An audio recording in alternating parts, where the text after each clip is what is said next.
doing a hot lap.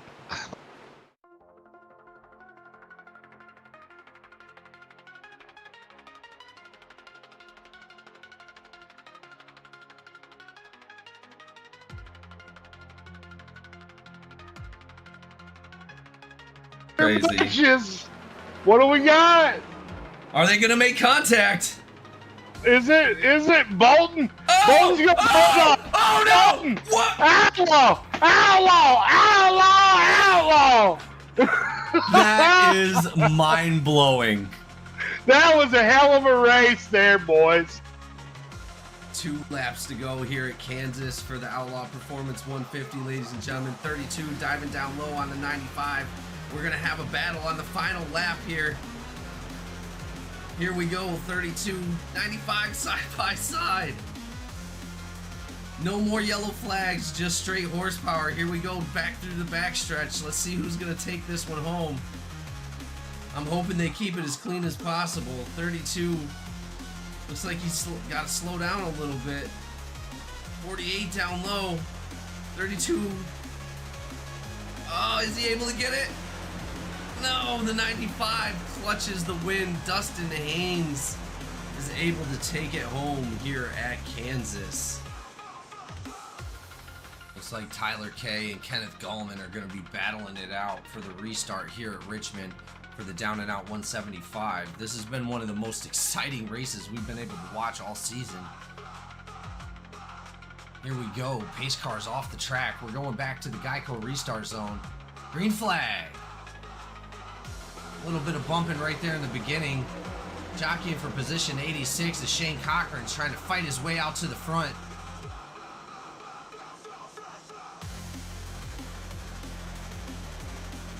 Number 8 creating a decent gap for himself, able to get up there. He's going to be running his own race here in a moment. They get final lap. No more cautions for this. Austin, here we go. Last time around Richmond. 8 battling it out with the 71. This is it. Definitely not the podium finishers that we were expecting 5 laps ago. But here we are. Not at all. And the number 8 takes it home. I told you we were going to get a new winner tonight, Austin. I knew it. Tyler Kay. And that was my pick as well. Ellswick able to stay up front in front of him for a second. He's able to take that spot away from the 0-2. Ellswick trying to recover as many positions as possible from that incident. 2 laps to go.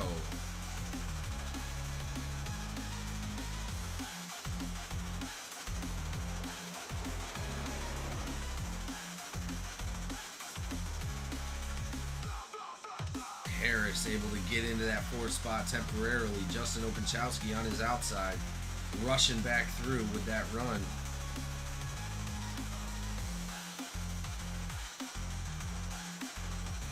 Side by side for the 96 and 7, fighting it for that 4th spot.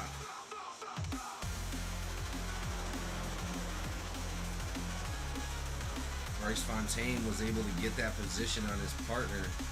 Tomlinson fell back a little bit. Looks like Harris and Openchowski are trying to catch him, but they are not going to have enough time.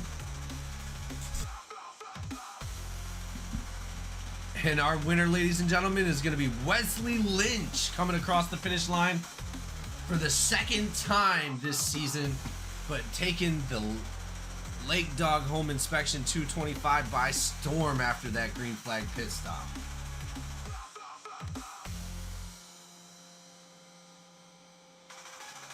Looks like he is going to be catching him. Hopefully the 39 can maintain his line and stay out front. 2 to go.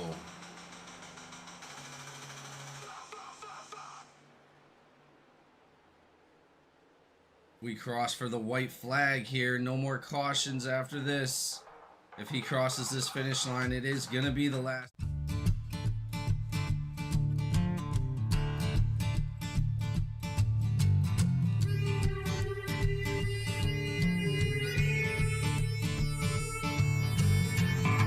going down and the rig is on. iRacing is where I belong. Discord's lit and the drivers are here. This is GEC, there's no room for fear.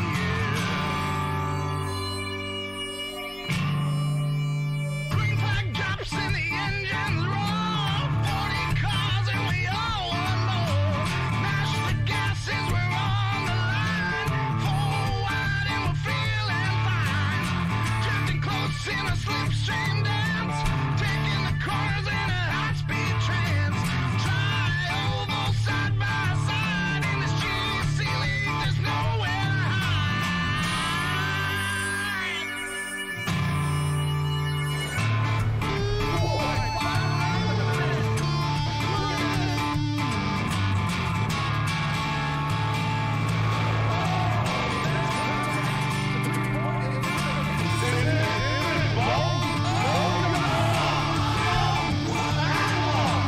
White flag, need a perfect lap. All gas, no brakes to close that gap.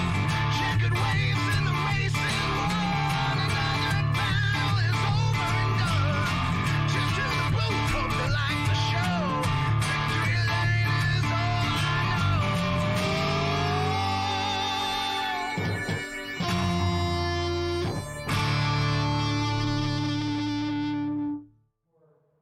Welcome, race fans, to Phoenix Raceway, here with the Collateral Damage Sports Network Truck Series for the Phoenix Stanky Leg 150, brought to you by Mothers Against Drunk Driving.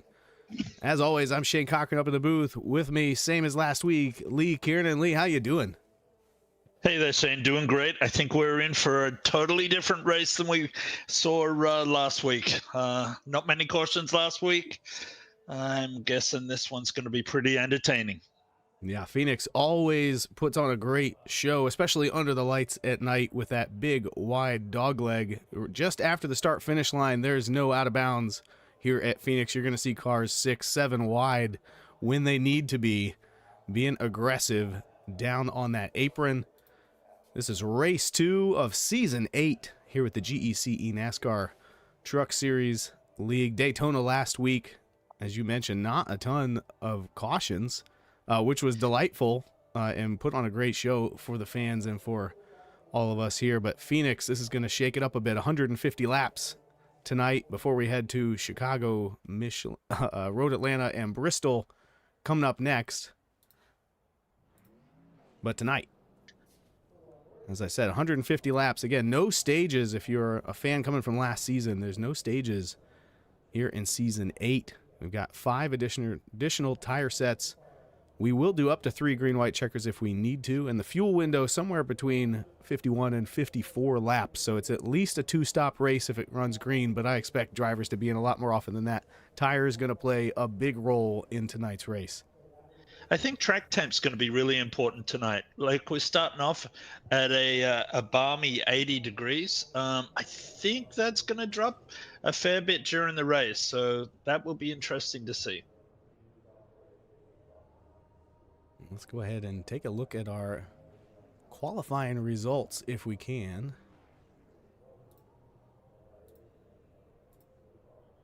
Trying out some new graphics for tonight. There it is. Qualifying results. Going to be Bryce Borer on the pole for ALR. Here, just behind him, Spencer Teal and Michael Boyd. Your top 3 coming out of qualifying. So Borer and Teal going to be on the front row as drivers are heading to the grid right now.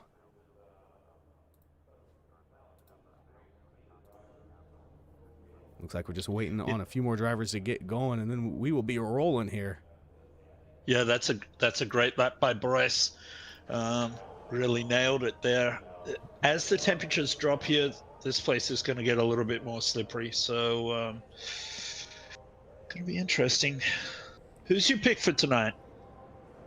Oh, you know what? I'm afraid of jinxing anybody tonight.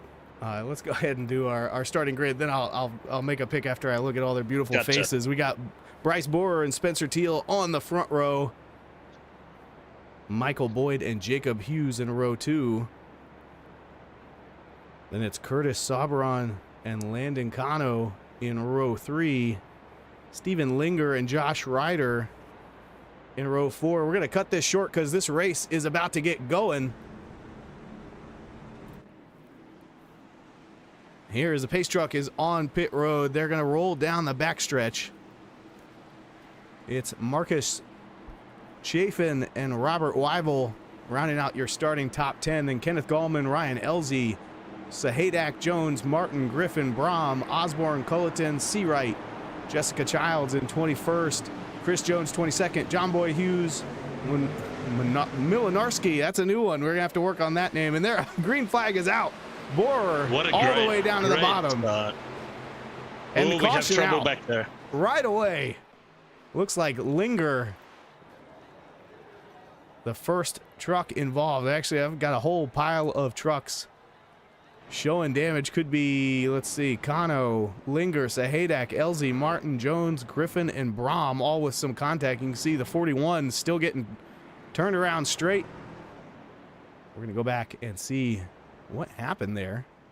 Not what you want on the first lap. We're going to start by checking on Sahadak, last week's winner at Daytona. There it is. Starts in front of him, catches the 00, and then everybody stacks up. And that was just as they're heading into turn 1. And then a whole load of drivers after that caught in there. Let's go back to that again. Who is that? The 91 truck. That is Linger. Back it up just a little bit. Looks like, yeah, I think, I mean, we're going to be talking about this dogleg all night long for a number of reasons, and that's one right there.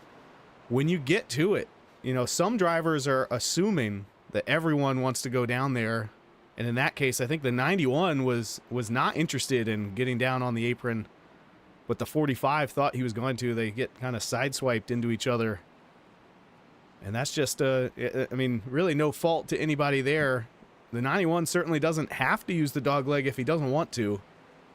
But you do have to be aware that drivers might assume you're going to do that.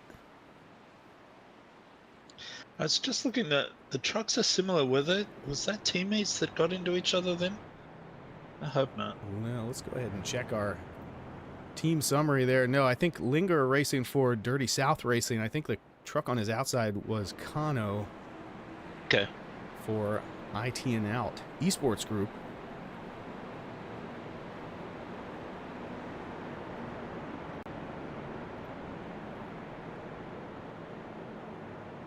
So through that mix already, a couple drivers on the move. Yeah, a lot of chatter on the radio too. Just guys trying to get themselves sorted out here. Yeah, I've got my eye on this 50 car. David Culleton, he's gained 6 positions through that mess, up to 20th. Out there, a veteran GEC driver, I believe. David might have more starts than anyone else in the league. If he doesn't have the most, he's in the top 3. So he's got the experience here. A new season here. He's joined JWR Motorsports after bouncing around from, I think he was actually teammates with me on Racing Edge last season, a team that started season 7 but kind of dissolved in the middle there before the season wrapped up. So glad to see David found a new home. And with that, we're getting ready to go back green one more time. Green flag in the air. Borer in that 57 truck leading them to green. Driver seeming a little less anxious to get down on the dogleg that time.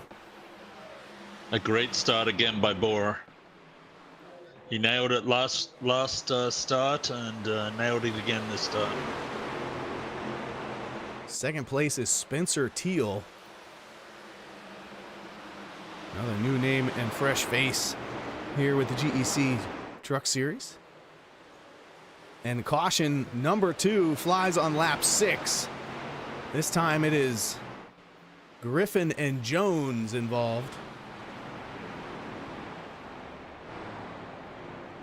Let's take a look at what happened to Jamie in the 5 truck. Oh, it starts in front of him there. 71 and the 9, I believe that is, get checked up. Nowhere to go for the 5 truck.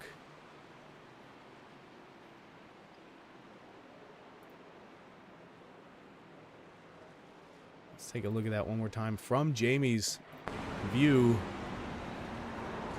Oh, it looks like those trucks in front of him actually got into the wall. The pit entry wall out of turn 4. Back that up and see that again. Certainly not what Jamie was expecting. Yeah, right there. Again, I think that was the 9 truck. Yeah, it looks like Gorman was a little conservative going in there, and the 9 truck was a little close to him, and then clipped the wall under braking there.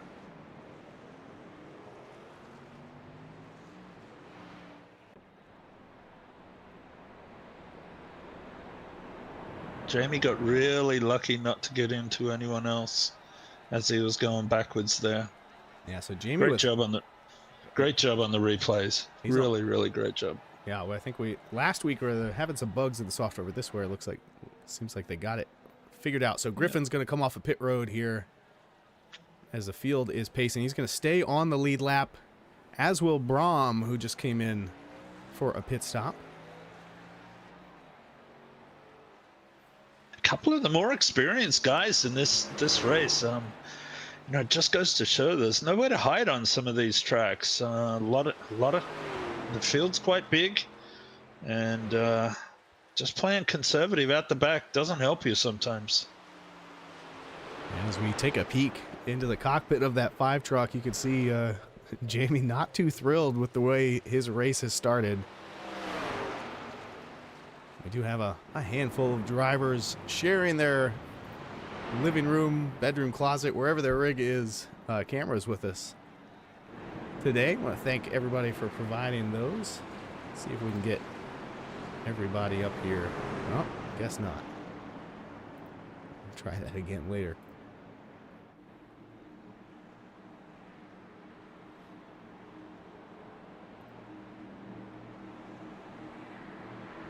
So 2 cautions already in the first 6 laps of the race. I think there was a bet going around the league before it started of whether or not the over-under was going to be 16.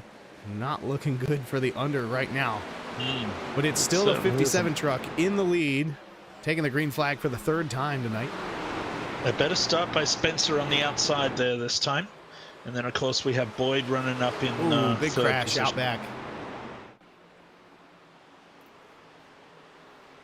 This time it's Seawright, Childs, Osborne, Hughes, and Jones all involved. Let's follow Jessica in the 28. They go from 4 wide down to 2 wide, and just kind of looked like the 28 overshot the corner and drifted up across someone's nose there. And then trucks reacting all around. This time let's watch Johnny Jones. I think he was behind where this started. Just got a little sideways. No damage for the 11. One more time with John Boy Hughes in the 14. Just a little bit of contact with the 79 and going around. John Boy had a really great race last week as well. So did Jessica, for that matter.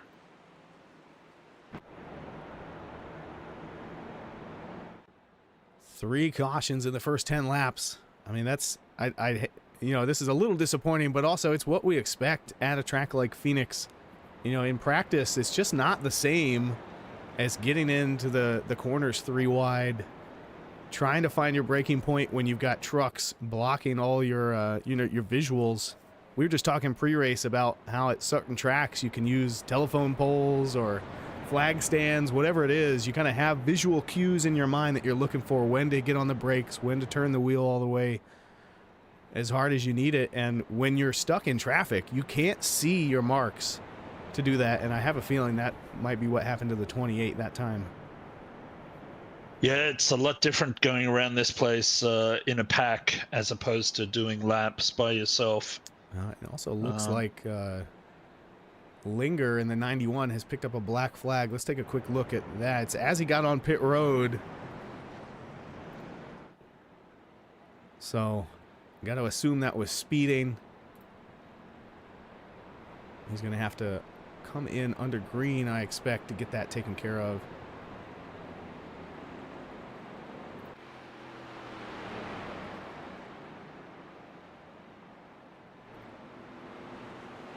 Yeah, already 3 cautions for what will end up being 10 laps in the first 13. Lights are off on the pace car. We're in turn 1.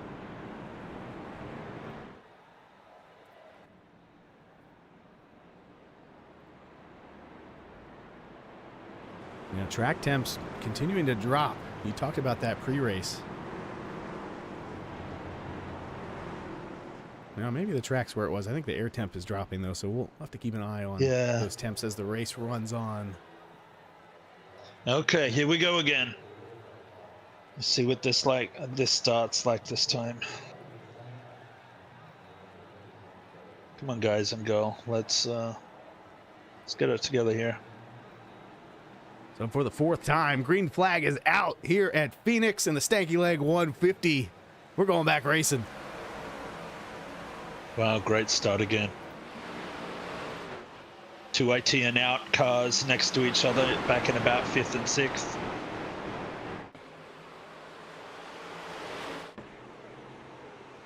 Side-by-side battle for second. Almost contact between the 81 and 21, but they keep it straight. 21 going to give that position back to Teal. And a little further back, as you mentioned, those 2 IT and out. Maybe we're just getting fooled by these colors here. That 9 truck of Jacob Hughes is a Georgia line racing truck. No, there. Maybe somebody's got. We've got duplicate number 9s. Or Yeah, they were there. I think think Cano dropped. He dropped back to 10th.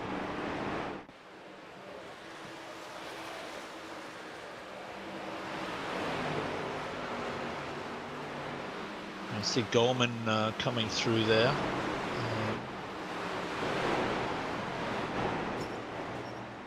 You can hear a couple drivers scraping the wall as they came around turn 2 that time.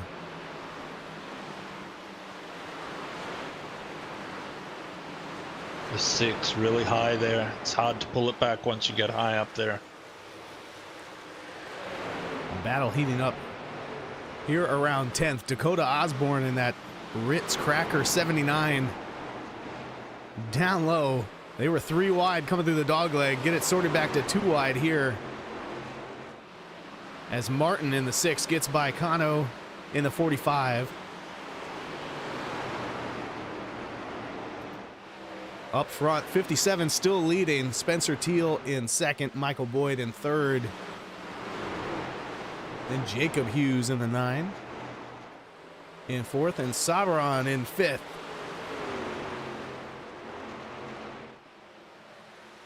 We have your boy Cullerton. He's dropped back to 13th at the moment. He's hovering around there. I've got a funny feeling that him and Goldman are just playing safe at the moment, trying to bet themselves in at the moment and try and just stay out of trouble. Great view here as we jump on board with David in the number 50. Been holding steady right around 14th position. Ooh, and tags the wall down the backstretch.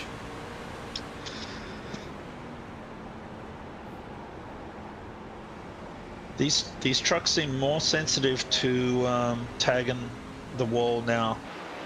Before you could hit the wall a few times. Now it's not as many. Great line there by Goldman. Ooh, 50 has to check up though. It just looks like Goldman and Cullerton are faster than these 2 in front of them side by side right now. Yeah, the problem is, you know, you could be quicker than the car in front of you, but if he's running that line, you got to run somewhere else. I also noticed that the front left fender of the 79 Osborne has gone missing. Ooh, 79 puts the fender to the 6 just a little bit to move him up and out of the way. Cullerton now the outside of Gallman. This is the battle for 10th. What is the One guy we best haven't- racing going on right now? One guy we haven't talked about much tonight is Anthony. Yeah, he's just behind him there. Yeah, he's a quick driver. I expect him to come forward. So, got a feeling he's just being nice and conservative. Man, the three out front have broken away. They've jumped out to a 2.1 lead over Hughes. Yeah, it does. They are figuratively and literally separating themselves from the pack. Let's see who our fastest drivers have been so far. Borer, Teal, and boy, there it is. The top three have the three fastest laps in the race so far tonight. Yeah, now leader's done a hot lap of 27.309. That's pretty quick around here.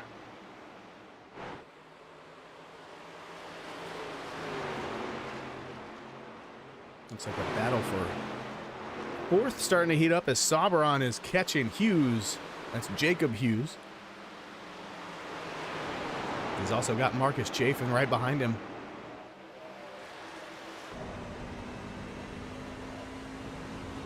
It's a nice little group here. This is where I'd like to be, I think. Yeah, no, don't need to be all the way at the front. No, you just got a nice little bit of separation with the trucks behind you. Not pushing too hard, saving those tires.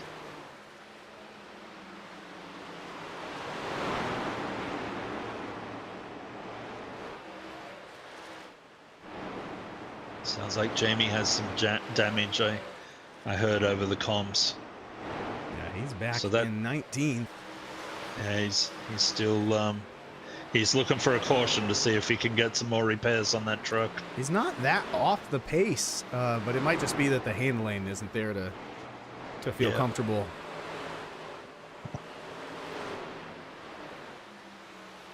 Osborne and Gallman continuing to battle it out. They had kind of pulled away from Culleton and Anthony and those other trucks they were racing with a couple laps ago. Yeah, and that second group is now a bigger group. That second group now has 4 to 9 trucks in it. Sorry, not 4 to 9 trucks, but the fourth truck, 2/9 in it. Kano trying to track that group down. His teammate in the 54 is now out front in this group in fourth.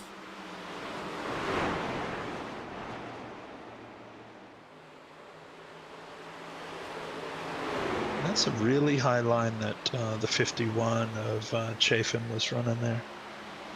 He looks comfortable there, but it's definitely holding the high line. Let's jump on board with that 51 and see how he's getting it done on the high line. Stays out of most of the dog leg, just barely clips it. And drives it in deep. He's got the 32 to his inside. That's Josh Ryder for Titans Motorsports. Going to slide up in front of Marcus. Will we see a crossover? No, not this time. So Chafin now down to the low line. Right, of course, as soon as we called him out for being up high, he goes down to the bottom. Probably not a bad thing, though. He's just trying to find a line, and whatever he finds, he's just comfortable running it.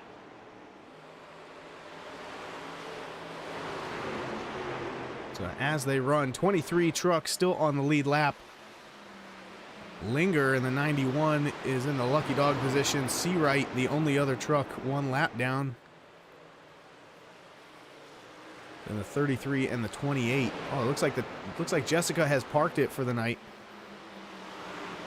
Hate to see that for the 28 truck. I don't know whether Seawright has some damage, but the leaders are catching him. So they're only half a second or so behind him right now. I think they're about to put another lap on him, which will unfortunately drop him to 2 laps down. Yeah, it looks like, let's see if we can see it. The whole right fender Whoa, around the wheel somebody is gone. hard into the wall. The number 1 of Sellers. Whew. Wow. There it is. We're going to check on that number 1 truck. And now the caution comes out as they get it sorted out after the crash. Oh, Griffin and Sellers get together. Yeah. Griffin already in multiple wrecks tonight. Sellers hard into the wall. You can hear that motor blow just as that was happening. And Jamie put his hand up over the comms immediately. Go back and watch that one more time. Apologizing to Sellers over the comms. Again, you can see the damage in the front of the 5 here. And then as Sellers goes down low, I think Griffin was just expecting him to drive it in deeper, and he had to check up. Yeah, I really hate to see that for Sellers.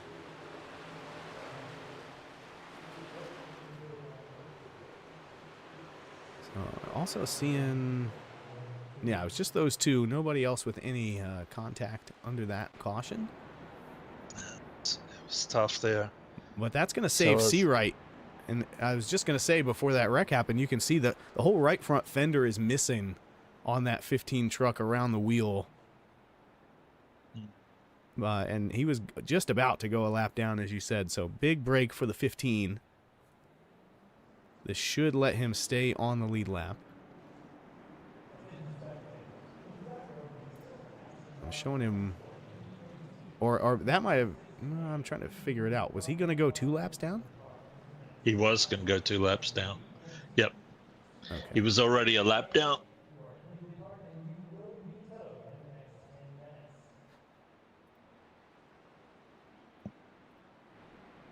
Can you hear that track announcer? I think he's telling somebody their car's about to be towed.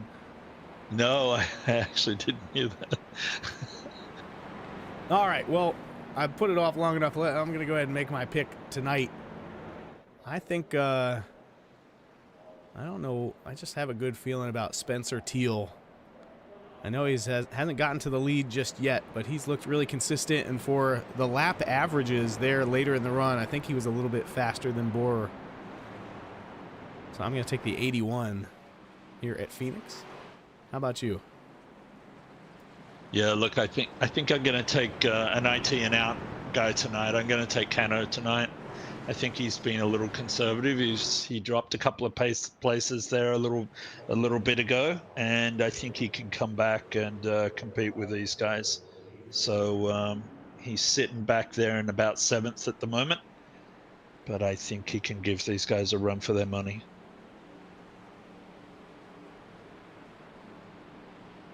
Pace truck back on pit road. The good news is Sellers has made it to pit road. I think he used his fast repair to clear that meatball. But he is a couple laps down, so uphill battle there for the 1 truck. We're back racing green, though. Up front, that 21 truck doing everything he can to try and get into the lead. He's to the inside of Teal. Just at the bumper of the 57. But here comes the 81 on the outside. Big head of steam down the backstretch.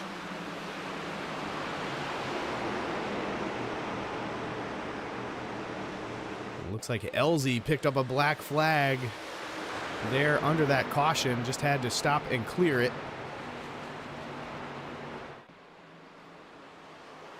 Oh, we got a truck sideways. Yeah, the 51 way out of shape.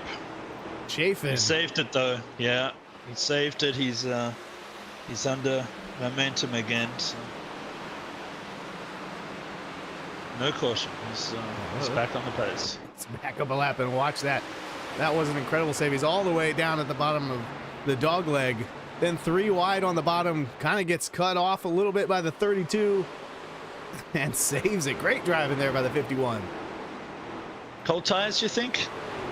I think it was just, I don't know if I already forgot who it was. So whatever the truck was in the middle 3 wide, I don't think he knew that the 51 was down there. He just got such a run out of the dog leg.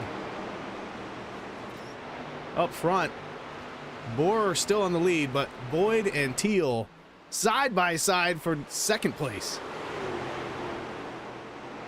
Yeah, behind them we have the 45 of Cano and Solbren going at it as well.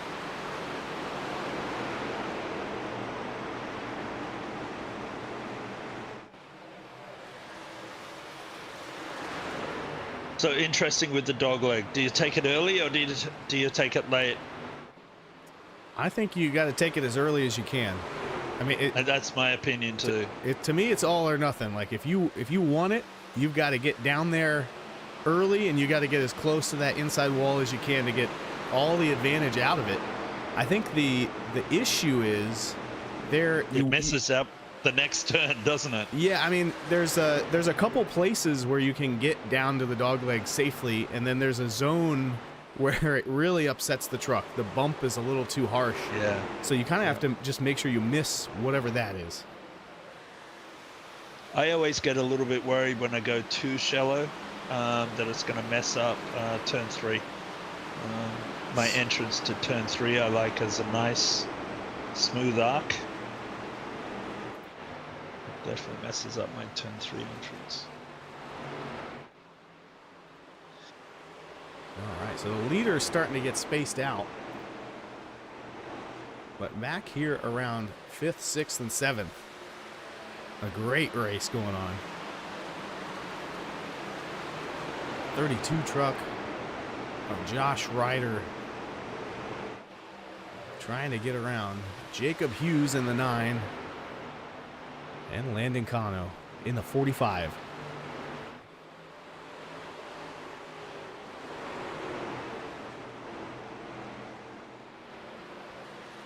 Back around 15th, though, we've got a close battle here. Another 3-truck battle. Jamie Griffin, as high as he's been all day long, now up to 14th, just ahead of the 51 of Chafin, who we saw make that save, and then the 79 of Dakota Osborne. Dakota has that front fender fixed now. All right. Yeah, all these So if trucks you are get- looking at, I think, especially Griffin and Chafin with damage getting fixed up, and they are starting to move forward now. Griffin's done well to stay on the lead lap, to be honest. Because he's there's been a few incidences that he's been, for one reason or another, mixed up in. Yeah, I think he fell out of the caution tree and hit every limb coming down so far tonight. Yeah.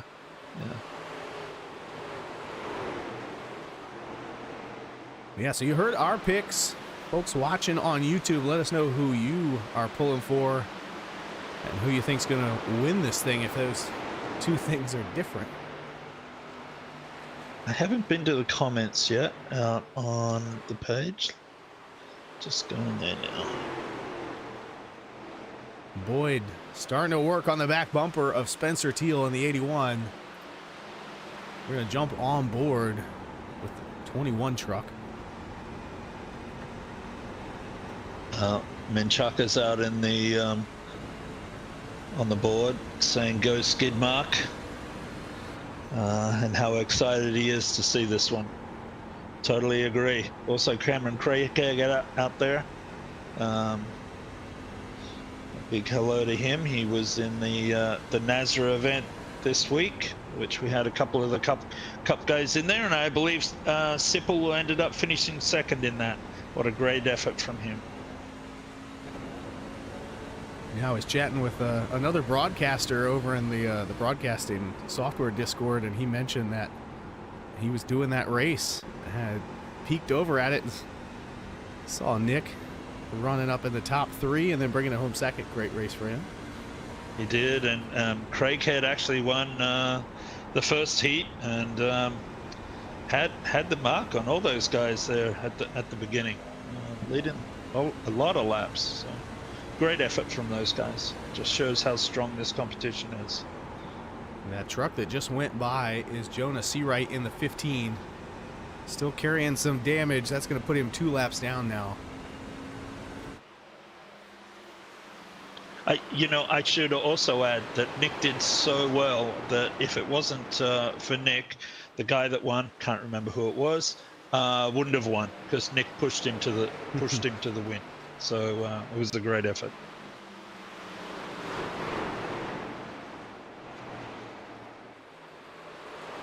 All right, we're coming up on lap 50 here in Yeah, it looks Stanky like Leg our 150. our first four have pulled out of a little bit of a lead. The truck in fifth is Cano, about a second behind. But just a little lead, our first three or four. 41 truck of Klaus Brahm in 13th, up 4 spots from where he started the race in this 3-wide battle right now. Look, I'm expecting a lot out of him. He's a great driver. He's raced in the Cup for a while, so I expect him to do really well. I'm expecting big things from him this year. He also is one of the drivers giving us webcam access here tonight.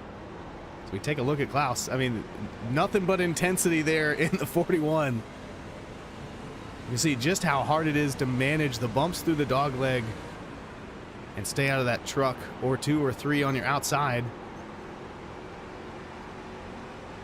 As it looks like Darnell in that 06 just ahead of him, tapping the wall. He's got Chafin now coming by on the 51.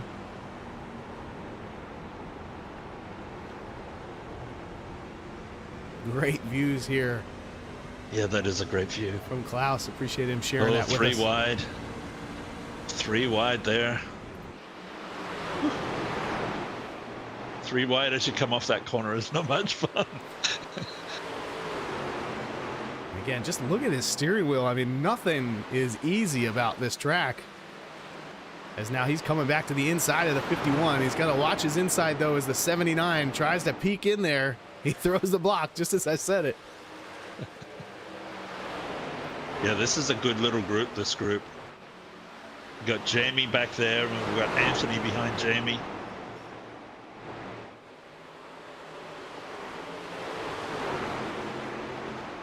Well, the leader remains the 57, Bryce Borer. And he is another driver sharing that webcam with us tonight. So why don't we jump on board and take a lesson? As Bryce, Yeah, Bryce has been, he's been the class of the field tonight.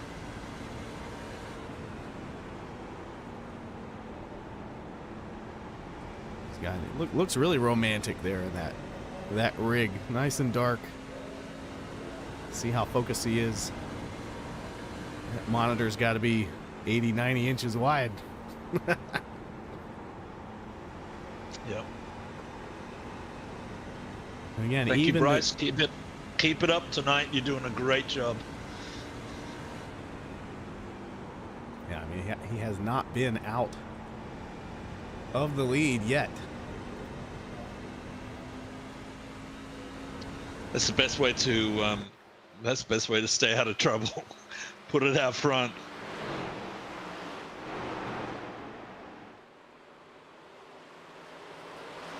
Battle for fourth starting to heat up, though. Some of these cars are lappers, but the 81, 21, and 54 are 4 positions. So Sellers is that lap down car in the 1 on the outside.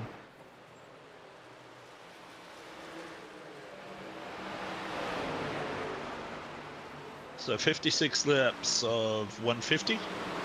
Bit over a third of the way through, and now we're getting into some long green flag racing. Yeah, I mean, most people did come down and pit under one of the cautions, so they only have 24 laps on this fuel run. So we're about halfway through that. Again, the fuel expectancy somewhere between 51 and 54.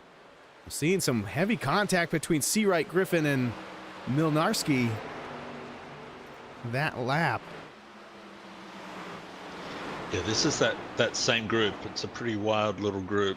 I'm gonna take a peek at what was going on here. Just looks like they all got on top of each other, trying to go around the lap car of Seawright. Griffin, a little bit of contact. Nobody picking up any heavy damage, though. Everything's going to be all right.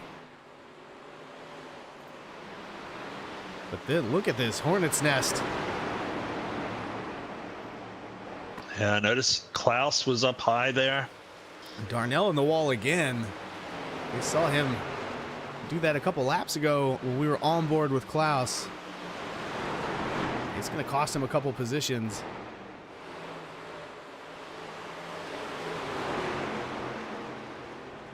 finally get single filed out. But this is just great racing here. This is back around 15.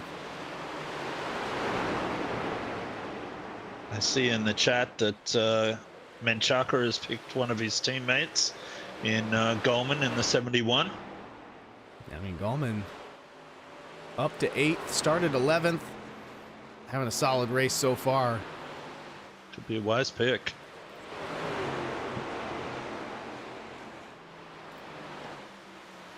Ooh, I'm not sure if I saw. The dog leg caught me. I thought it was a car out of control, but it was just the dog leg. It looks like the 33 just picked up a black flag that a couple laps ago. Take a peek at it. It's on pit road. It's got to be speeding then, speeding out of his stall. And that blink. Oh, we've got another caution. Yellow's 33. Out. We were just watching him on pit road, having some blinking issues. Yeah, he's struggling in more ways than one right now.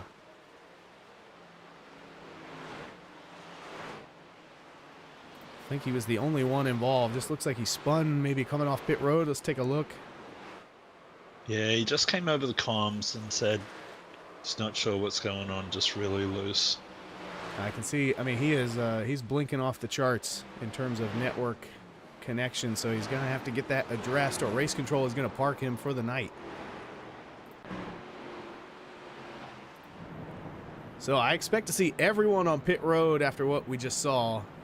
Again, we're about halfway through the fuel run, 30 laps since everyone was on pit road.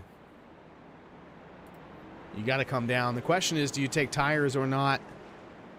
With just 5 additional sets throughout this race, you're going to want to save at least one for a late restart. We do have those 3 possible green-white checkers. And at a track like Phoenix, I think I'm going to want tires every opportunity I get in the last 20 laps. Definitely. We've got 19 cars on the lead lap. So I would definitely be taking tires here.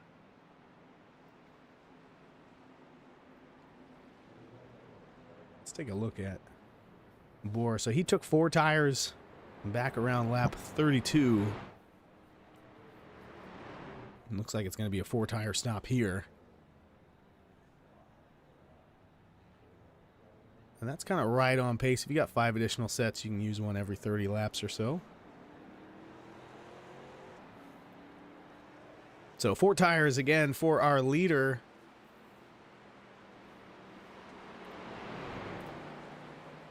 And looking back through the field, one driver did stay out. That's Chris Jones in the Ford truck. Might be waiting. I mean, he's not waiting for a wave around. He's in the lead. I don't know if Cano got a black flag or what, but he's dropping on my leaderboard. I do see him dropping, and I don't see a black flag. I'm not sure what it is. Maybe he's just getting some repairs done. I mean, yeah, I'm not sure. And I don't think he was at fault for anything. I don't think this is a race control drop. No, I don't think it is. Yeah, I'm not seeing any black flag for him. So Chris Jones stays out, takes the gamble. Everybody else comes down pit road, so why not?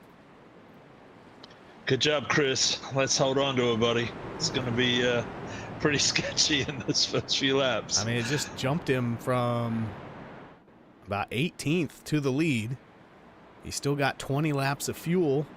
I mean, if he kind of catches another quick caution here in about 10 laps or so, I'd expect then some of the other folks would still come down with him when he comes down, and he won't lose that many positions.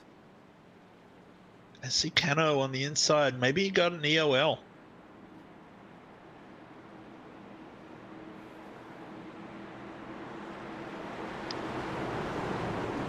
Either way, it's going to be Chris Jones leading us back to green. There it is. He gets a great jump.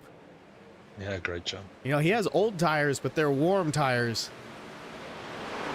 which is kind of helps you get going there on the restart. Oh, we've got contact. Oh. Bohr into the wall. The driver that led the first 65 laps is into the wall. Finally, the flag comes out. Well, it did come out, yeah. That was big. Gallman, Culleton, Boyd, Borer, Kano, and Linger all caught up in some contact there.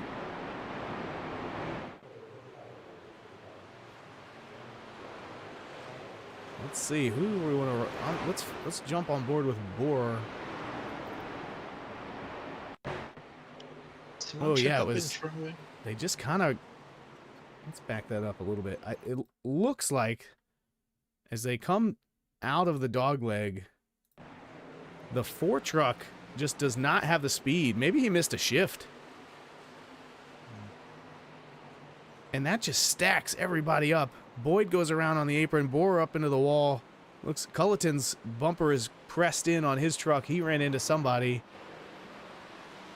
And then the yellow doesn't come out till a little bit later. And I think that was for Boyd. I think you're right. I think he might have missed a shift. Yeah, so Boyd gets tagged by the 54. Again, not really any fault of either of those drivers. Boyd miraculously avoids any other contact, as does the 91 up high.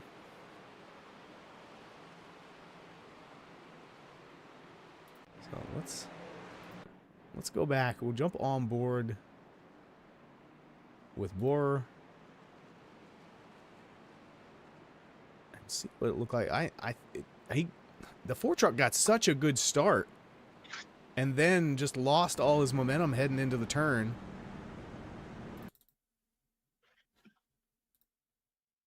We're on board with the 57. Again, coming to the restart. Yeah.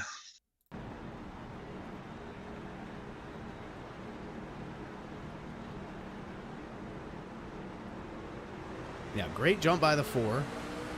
So there's shift 1.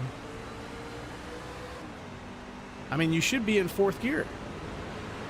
Yeah, he had to have missed it. And you see, that impact looked harder from up at the camera stand than it did in the truck. Either way, Borer did come down pit road to get that addressed.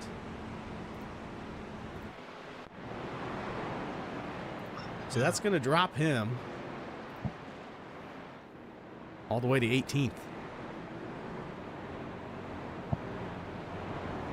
And he did use his fast repair on that stop. So what a shift of momentum here for the 57. He leads 64 laps to start the race. And then isn't able to check up on that missed shift from the 4 fast enough. Look, I think he's strong enough, quick enough to make his way to the front. He has, how many laps do we have left? We are only 69 laps into a 150. Yeah, he's been quick enough. If he just takes his time, he'll be back at the front again. So the green flag out again. This time it's Spencer Teal out front with Josh Ryder in second.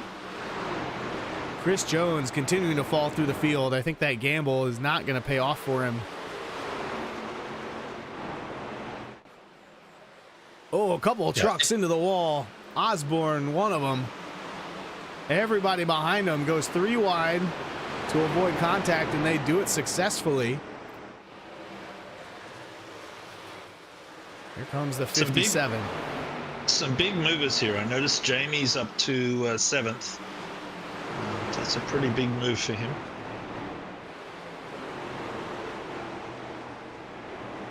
He's been working his way through the field. Ooh! It is tight quarters right now. Yeah. Looks like Kano and Anthony are trading 11th position back and forth. Now Boyd to the inside. They're 3 wide. Back to 2 wide. Kano gets around Gallman, and Gallman has to check up, gets squirrely and into the wall. He's going to be all right, though.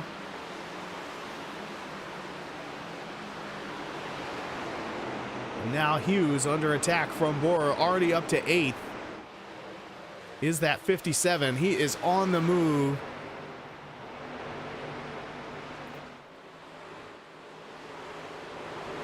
Wow, this is a wild little group that we have here with Anthony, Cano, and Braun. Yeah, there's a lot of good racing going on right now. So up front, Spencer Teal is pulled away, but then the 2nd through 6th place trucks all on top of each other. That 51 of Chafin, I mean, we were looking at him with damage, maybe going a lap down not that long ago, up to 5th.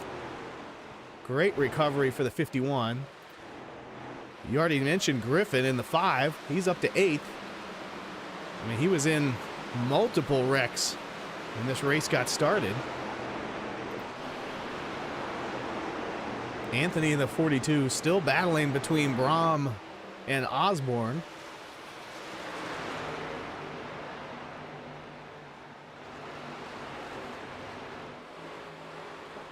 Oh, we see Goldman way out of shape here now. Oh, he just tagged the wall.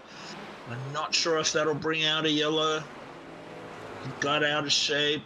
No, it's not going to bring out a yellow. I don't see super heavy damage to that 71 truck. But he's all the way back in 19th now, the last car on the lead lap.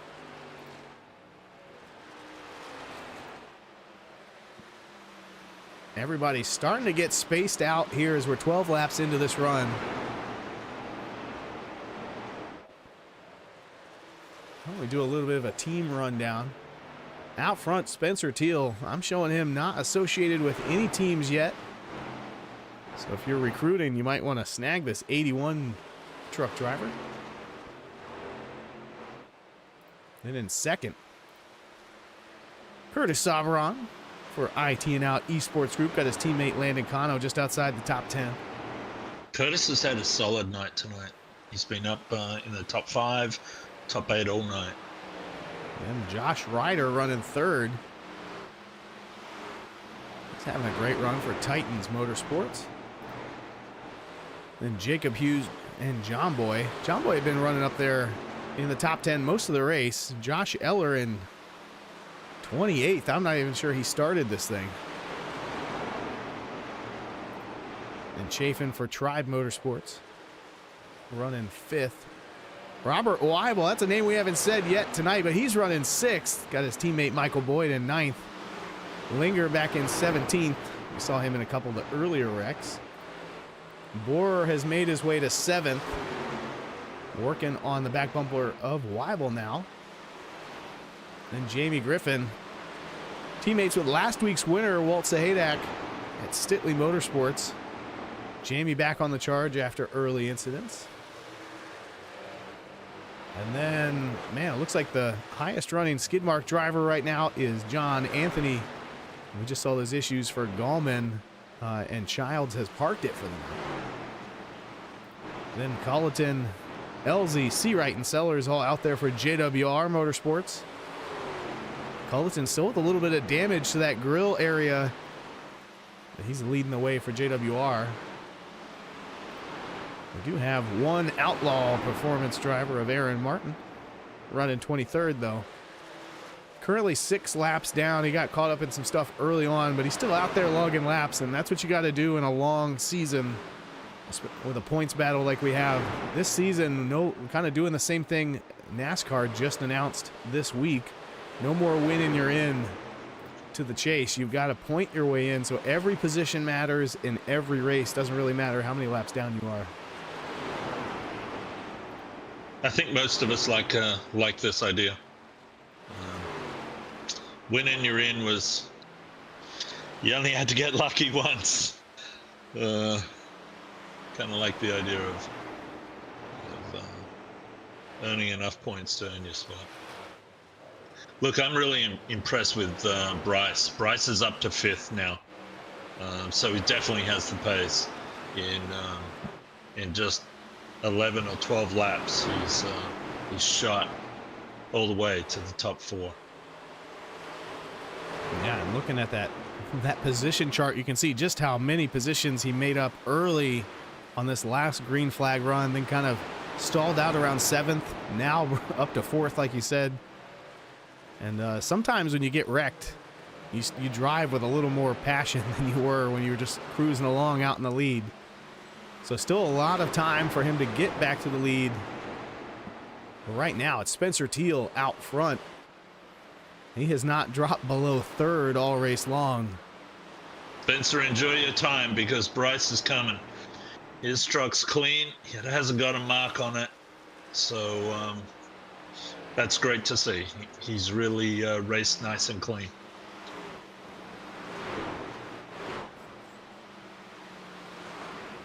Man, Spencer's had a great race. Started up front, stayed up front. Just really consistent all night. Griffin now working on a pass with Weibel. Doing his thing.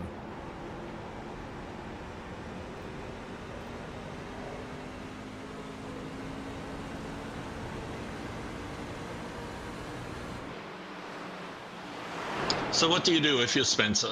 Do you push it to try and eke the lead out, or because he probably knows that Bryce is coming, or so does he do that, or does he just take it easy and just save himself and be there? Yeah, I think at a track like Phoenix, you're not going to push and burn up your tires. You want to pace yourself, make him wear his tires out, make Borer do the work, and then when he gets to you, you've got tires left to defend. Good point.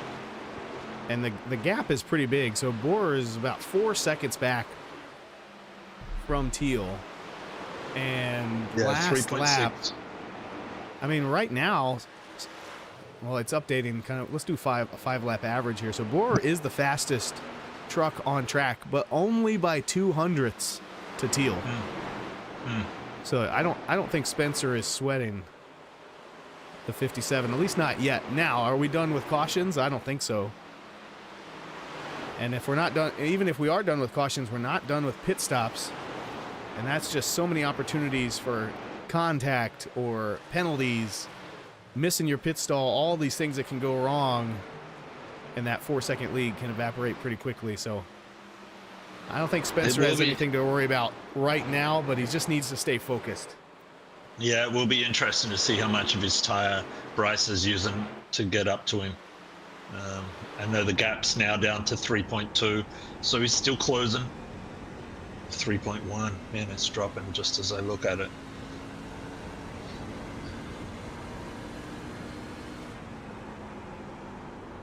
Riding along with the leader, Spencer Teal. I mean, it just seems comfortable when you're out front like this. It's all clean air, nobody hounding you from behind. You can just take it easy. Now, kind of to compare to this, let's jump back on board with Klaus Brahm. He's in the middle of the pack, around 12th. And again, we've got that in-car camera so we can see how hard he's working inside the truck. Actually looks pretty calm there right now. He's locked in and focused.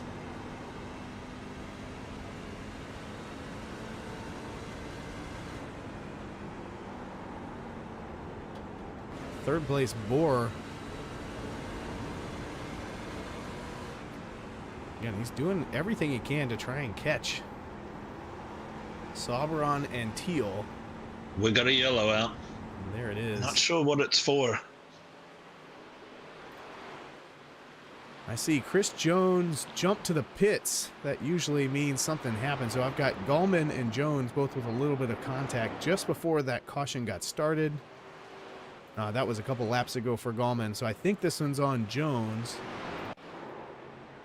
And there it is. He gets loose and then into the wall and then stops on the track. Yeah, that's... Oh! Close call for the 71. And our leader. And then under caution, something happened to Sellers. Well, maybe he just came off pit road. Not sure what that was for, but... Oh, there it is. That looks like a hardware failure, maybe. Screen goes black. He just locked her down.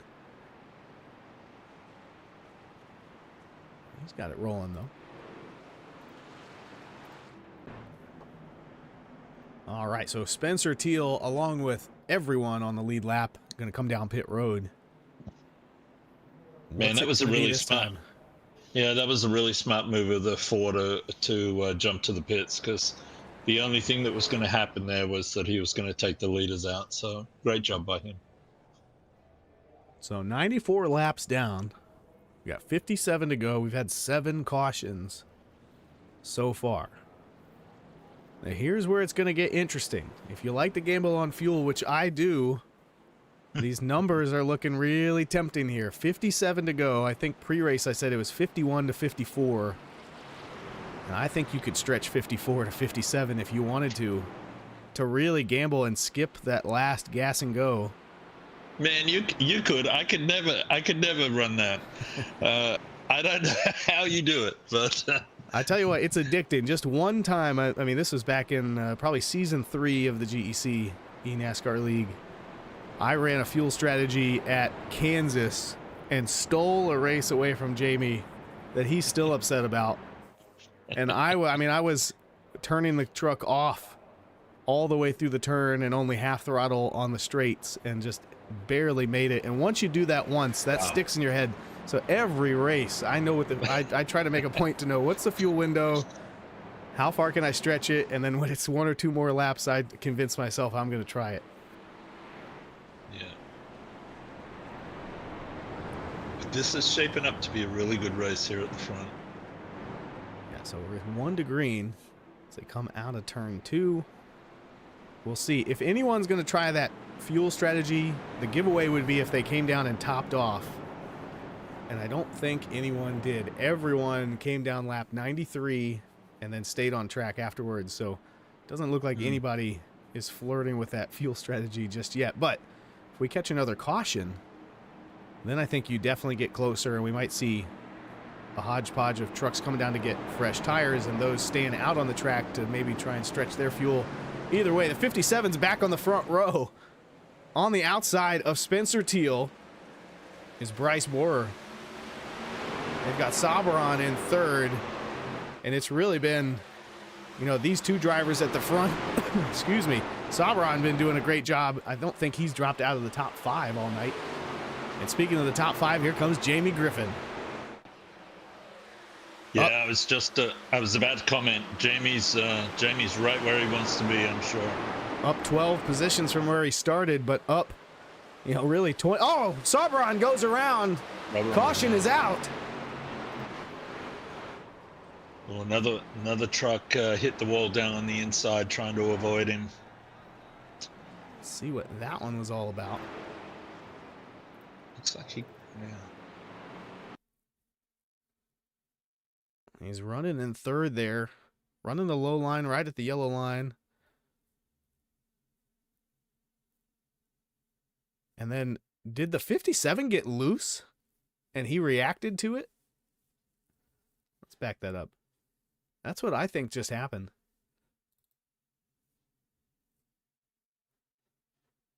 Yeah, definitely loose. So we're on board. Yeah, look how loose that 57 truck is. And he checks Turned up. down. And yeah. Sabron thinks he needs to get to the inside of that 57 to avoid the crash, and that just upsets that truck down through the dog leg. The Stanky leg, as it would be here in the Stanky leg 150 at Phoenix, brought to you by Mothers Against Drunk Driving. Just 53 laps remain, and I'll tell you what, now I'm definitely going to try and stretch this fuel.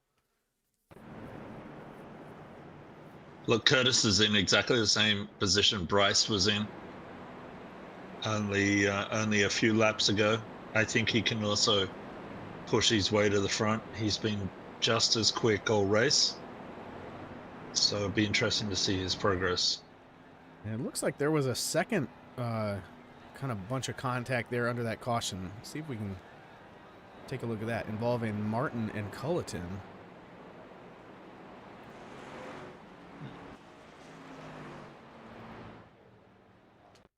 Oof. Yeah, I think the 6 can see Sabron going around. He reacts and turns up into the wall and into the 50.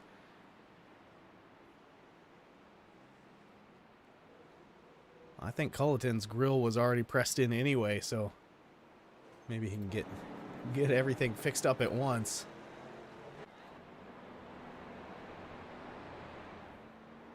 So far, 152 total incident points, bringing out 8 cautions.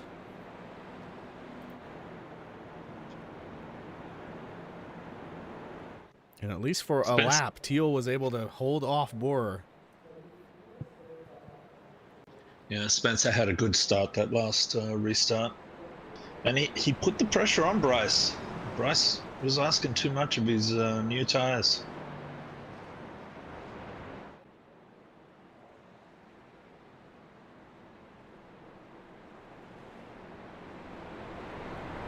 See Jamie with the inside lane there. He looked a lot happier on the inside than he did on the outside. All right, for this restart, why don't we go ahead and jump on board the driver in P2, Bryce Borer.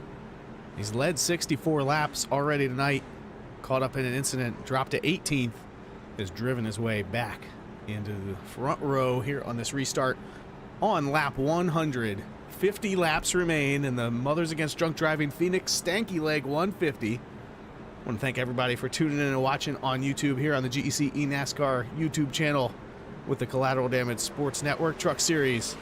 And we're racing again at Phoenix, as we are live on board with Bryce.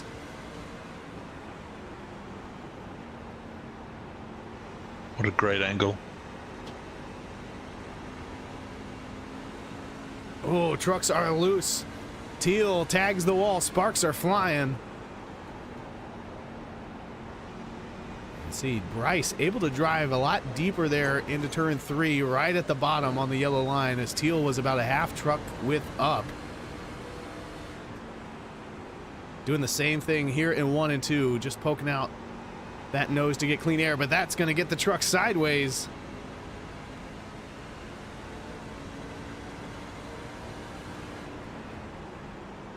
Great battle here for the lead. Yeah. Look at the amount of work Bryce is doing in the cabin. He's pushing pretty hard.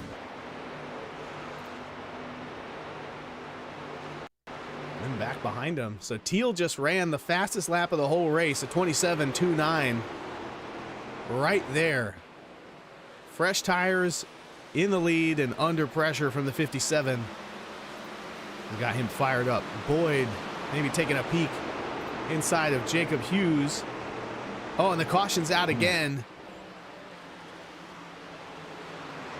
Don't see any drivers obviously involved in this one just yet. Maybe Soberon? Yeah, I don't see it either. Oh, yeah, Soberon, Sellers, and Culleton.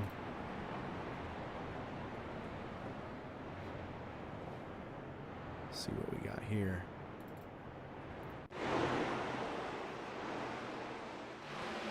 Culleton gets loose just in front of the 54.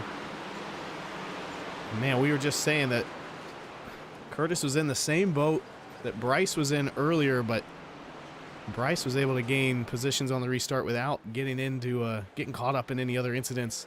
So the 54 back to the bottom of the hill as he tries to get back on top.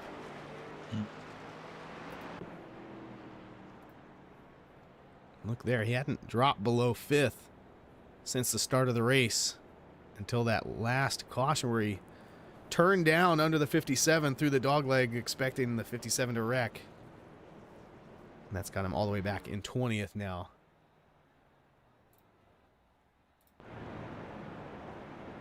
.46 laps remaining.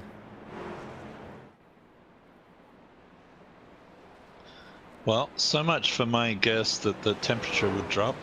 Temperature is still at 80 degrees. It is indeed. Yeah. But it's Hasn't a moved. dry heat, right? Yeah, I guess. Actual temperature is 75.5, which would be nice right now. But 80 degrees on the track.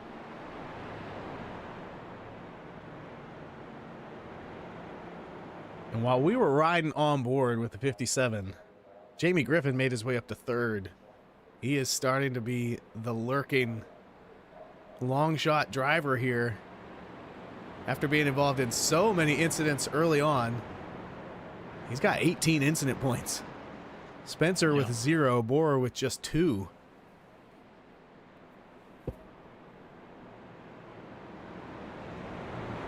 But through all of that, I believe Jamie has saved his fast repair through all of that. He came in and did the work to keep that truck clean and save that fast repair for later. As we take a look at our wrench wranglers of the race, you see a couple drivers with over a minute of repairs, and Jamie is one of them. 1.5 minutes of repairs that he has made and gotten all the way back to third. Dakota Osborne with about 36 seconds of repairs still in the top 10. Everybody else running outside the top 10 that's had to make serious repairs tonight.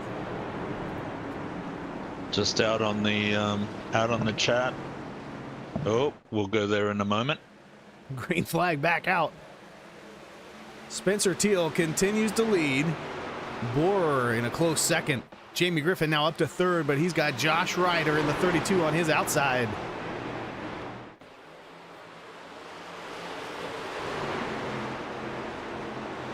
The two up front start to break away as Wyville tags the wall. Sellers also with contact further back in the field.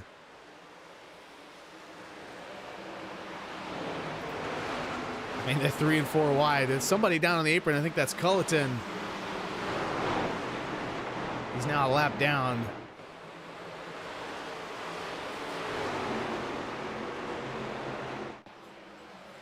Looks like Griffin and Ryder are fighting pretty hard for that spot there now.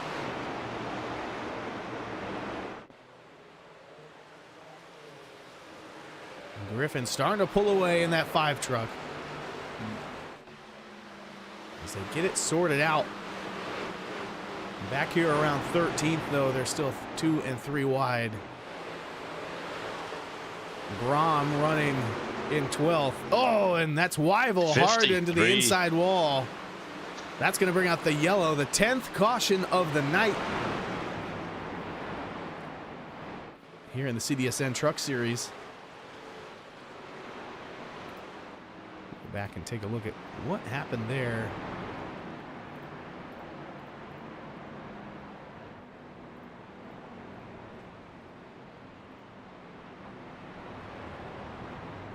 Get it back up. Shows Here all we the go. signs of being hot on the exit. Yeah, I think Wyville just got a really good run there on the high line and got in the gas too hard too early. We were just talking a bit before we started about how easy that is to do. So.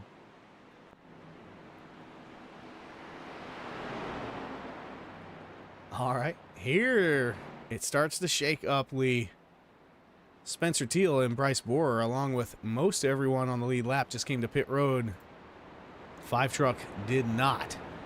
Yeah, I was going to say Griffin did not. Neither did Brom.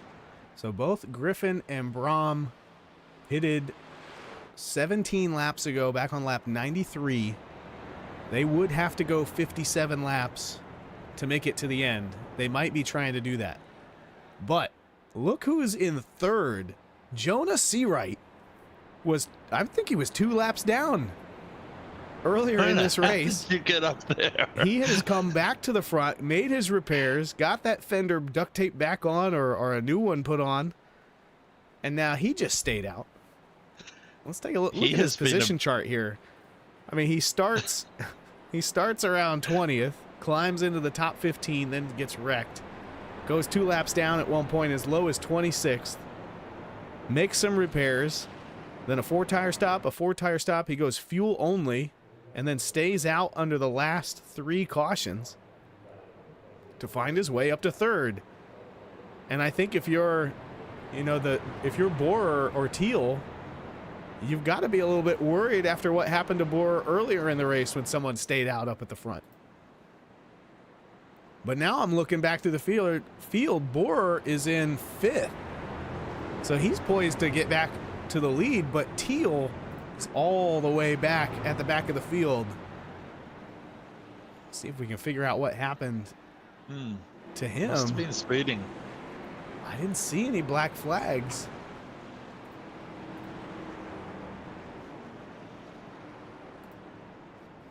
And I see that the other. We've got a truck a around. smack up.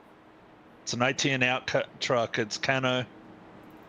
What just happened? They're asking for Under They're caution. asking for a delay. Looks like the 9 truck is checking up, trying to get to the back of the field. And yeah, I don't know what you say about that. That almost looks intentional by the 6 truck. Squeeze Kano into the wall. That is not what that 45 truck wants to see happen here. Again, he's been fighting just outside the top 10 here in the second half of the race. It looked like he turned down into the 45. You know, try not to place blame in the broadcast, but sometimes it's a little too obvious. Now Jamie Griffin picks up a black flag, as does Brahm. I just heard Jamie ask for a clear there. I assume Klaus is going to get his cleared as well. Griffin's has already been cleared by race control. Yeah. There it goes, so cancel that. Now the 6 may not have seen him either, you know, because there's so many trucks around you and you're not always focusing on the same thing. We're off. The green flag. Yeah, so we're back to it. Jamie Griffin up in the lead. Seawright makes his way to second. Brahm on the outside, not a great restart. Bohr's gotten by him for third. Sabran is recovered back up to sixth. Wow. And Osborne, who we've seen battle in the middle of the pack all night long, he's riding in 7th place. So now- Bryce in third.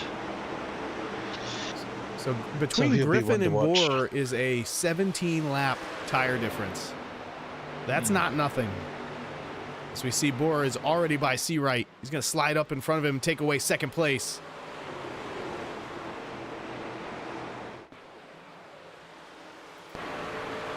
Out behind Jamie Griffin's truck in the lead. We have another one around. As Seawright dives down low on the 57. He's not done fighting for second place. Now with the preferred position down to the dogleg, but there's going to be our 11th caution of the night. This time, Martin, Linger, and Jones involved. I think... I think it was Linger that I saw go around. Martin has on the picked up exit a of 4. meatball on that one. So let's go back and see. I'm not seeing anything super obvious. If we jump back.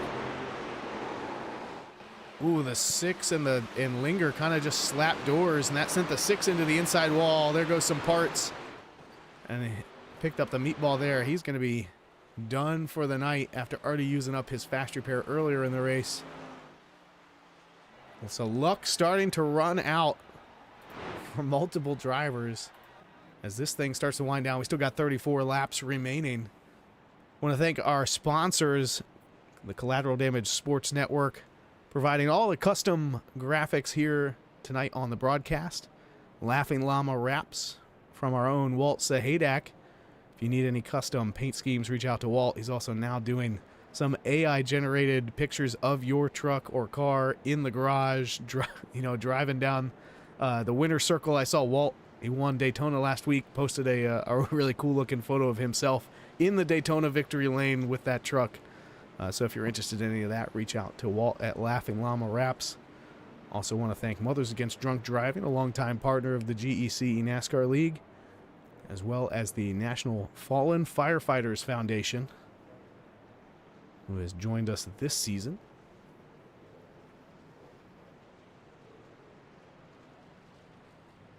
So we take a look at our race recap. We've got 118 laps down. Jamie Griffin is the leader, and we've had 11 cautions for 33 caution laps so far tonight.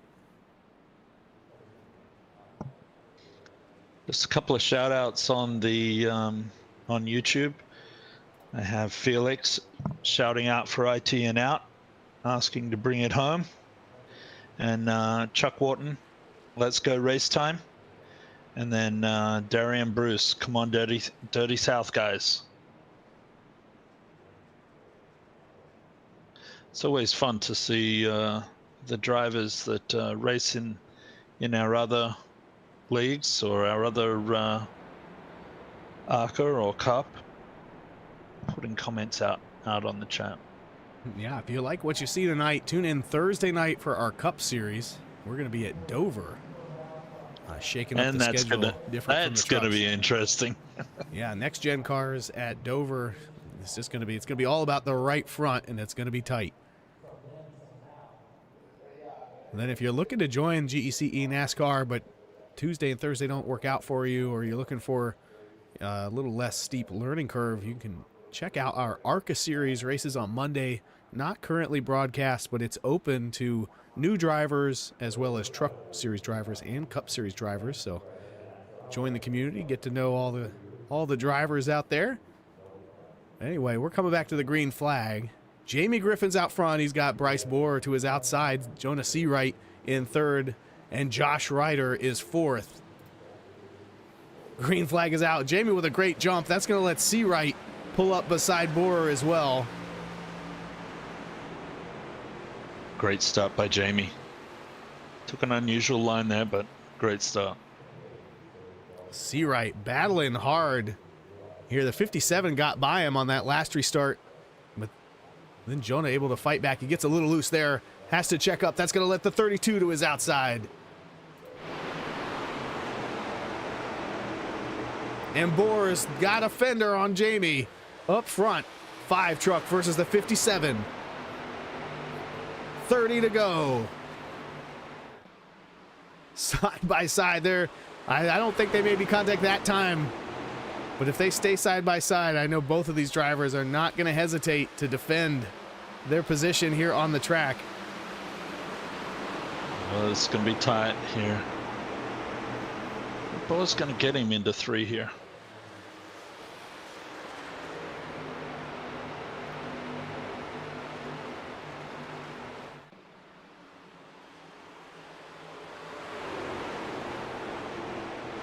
Great effort by Bryce. The yellow stripe that you see on the back of his truck indicates that he is a rookie to the GEC League. Great to see a rookie here, new to this GEC League and out front.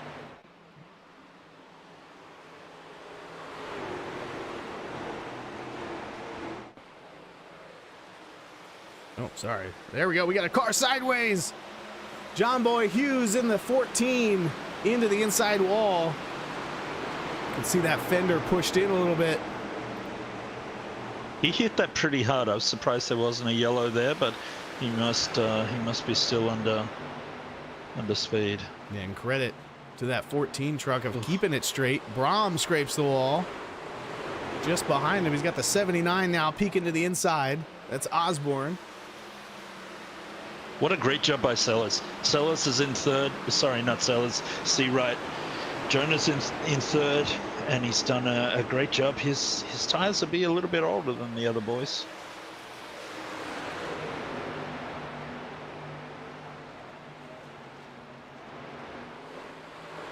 Ooh, it is close quarters. Here, Kano now to the inside of Hughes. Further up front, Michael Boyd has gotten by Ryder. Yeah, and he's really pressuring Seawright right now. Those guys are really pushing hard. Boyd started third, trying to get back there right now if he can get around Seawright. Borer starting to drive away. 8/10 now separate him and Griffin in second place. And there goes Ryder back around Boyd. Almost gets a 2-for-1 special, but Seawright going to power back by on the outside.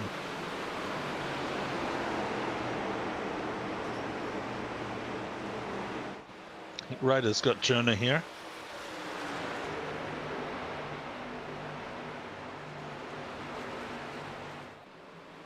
Actually, both of them pass Jonah down the inside.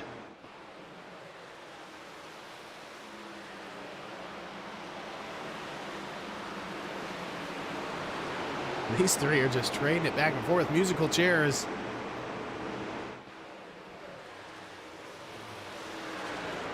Again, Bryce just... has eked his.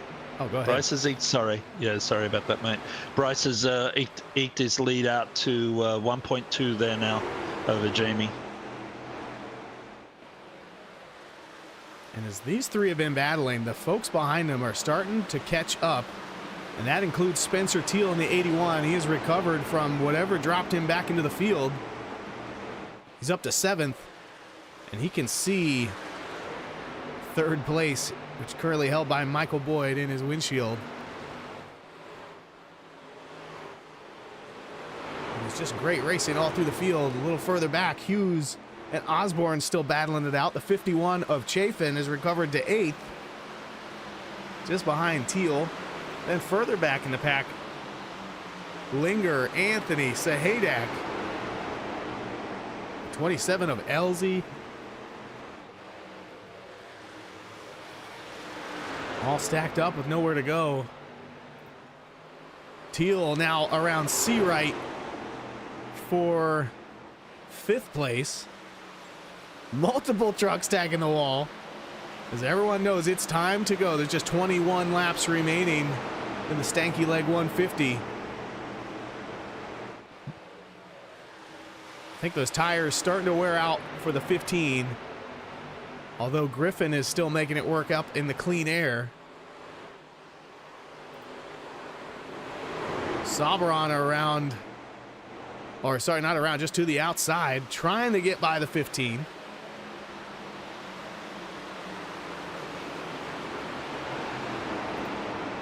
Taking a look at our biggest movers of the race, Seawright and Griffin, both up 14 positions from where they started this race, running in the top 10, as is Dakota Osborne, up 11 positions, running in 7th.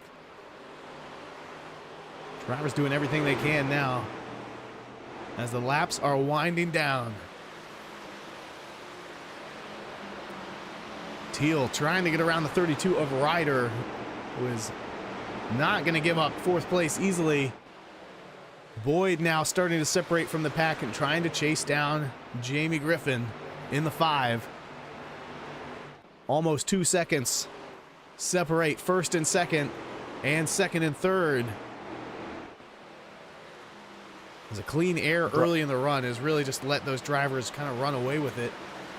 Yeah, Bryce is sitting with a nice 2-second lead. I think he's conserving his tires a little bit and making sure he doesn't push too hard right now, just in case there's another yellow. Yeah, both Boer and Griffin driving hard out there. 4th, 5th, 6th, 7th, and 8th are really going hard right now. I've seen those spots change. Seawright now back to 7th as Osborne goes by. Teal made it around Ryder. Now he's going to start working on Michael Boyd in 3rd place.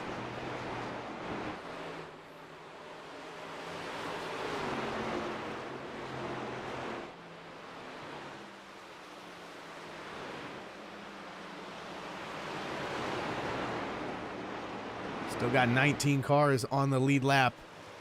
I think Hughes just hit the inside wall. Jacob Hughes, I think that is. Just hit the inside wall. I think he's okay, but... Teal now looking to the outside of the 21. Not going to get there out of turn 2.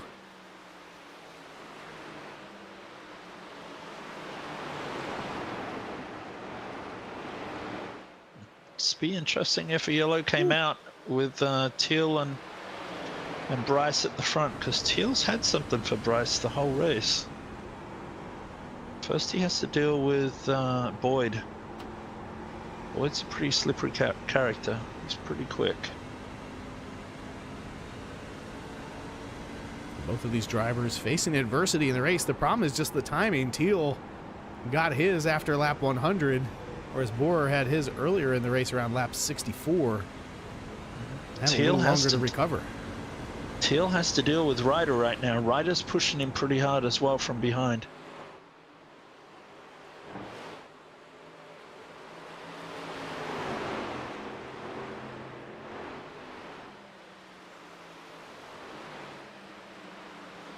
Man, I love that graphic that you put up showing the trajectory of his race. Yeah, it is wild how up and down so many drivers have been tonight. So with 12 laps to go, let's run through your top 10 as Bryce Borer up front. Started first, dropped to 18th, and then made his way back to first here on this last run. Jamie Griffin in second. He started 16th, dropped all the way to 27th before making multiple stops for repairs, saving that fast repair, making it back to the lead. He led 11 laps before Bryce took it back from him. In third place is Michael Boyd.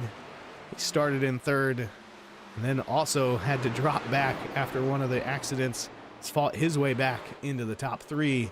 Spencer Teal has led 44 laps after Bryce had some bad luck earlier, but then he had some bad luck of his own. He's had to fight back, currently in fourth there behind Boyd. Josh Ryder had one of the steadiest races of any driver. He hasn't been below 8th, and he's been as high as P2, but right now rounding out the top 5. Dakota Osborne has been trending up all race after starting back in 18th, but now he's sitting there in 6th, and kind of a buffer to either side of him. Jonah Seawright took a big gamble late in the race to get the lead, or not to get the lead, sorry, to get up into P2 behind Griffin, and then drifted back through the field a little bit. We're seeing some contact back in the field, but no caution. And Marcus Chafin just been fighting to stay around the top 5 all day long. He's been as high as 5th, right now running 8th. Just behind him is Landon Cano, up and down, cracked into the top 5 earlier in the first half of the race, but has been fighting to get back there now. And there is the caution with 8 laps to go. Rounding out your top 10 is Klaus Brahm. He started back in 17th and dropped in the first caution to 26th and has battled all the way up to as high as P2, currently running 10th. But this is going to shake up everything as drivers had 32 laps on their tires. You know who this just saved, Lee? That 5 truck. The 5 truck had been out there for 49 laps, and the fuel window was expected to be 51, 54. He might not have made it unless he'd been saving all along. But, I mean, at the speeds he was running up front with such a strong lead over third place, I don't think so. Ryder didn't come in. Ryder stayed out. Yeah, it looks like Borer, Griffin, and Ryder all not willing to give up the track position they have right now, and I'm guessing all these caution laps have gotten Jamie over that fuel hump. Wow. So it's about to get really exciting here, especially as these other drivers will be picking up 4 fresh tires. Borer has 32 laps on his. So we take a look here. Griffin now with 50 laps on his tires. Ryder with 33, and as the other drivers come in, it's going to be Spencer Teal most likely coming off pit road first with probably 4 fresh tires. Look, I don't think 3 cars is enough padding, is it? Between the leader and the guy with the best tires. Well, I jumped too soon, Lee. I was assuming everyone would obviously take 4 tires because that's what I would want. But Teal, Osborne, and Sabron went with 2 tires each. So there's going to be a little bit of a buffer there. So you're going to have Borer, Griffin, and Ryder in the front with very old tires. And then you're going to have 3 cars on 2 tires. And I'm not sure we've seen any 2-tire stops yet tonight. Usually on an oval like this, a 2-tire stop is going to make the car more loose, make it turn more. We've already seen plenty of trucks get turned around. So those 3 are going to have to be really careful on this restart. They're not going to have long to try and catch Borer and Griffin, but they're going to have to at least take a lap to warm those tires up before they get too aggressive. Then they've got Michael Boyd, Landon Cano, and Marcus Chafin, the first 3 on 4 fresh tires. I think they're going to be the ones that can just go as hard as they want right away. Yeah, they've got cold tires, but at least they're balanced. They don't have to worry about getting too loose or squirrely. Lights are off. Oh boy. So as they come back to take the green flag, it'll be 5 laps to go here in the Mothers Against Drunk Driving Phoenix Stanky Leg 150 with the CDSN Truck Series on GEC. Thank you for watching with us tonight. Race 2 of Season 8. And there it is. Green flag is out. The cactus is on. And we are racing again here at Phoenix. 5 to go. Borer out front. Teal to the outside of Ryder. I think he's got third. Everyone's being behaved. Oh, big contact in the back of the and pack. as soon as I say that, Brom hard into the wall. yeah.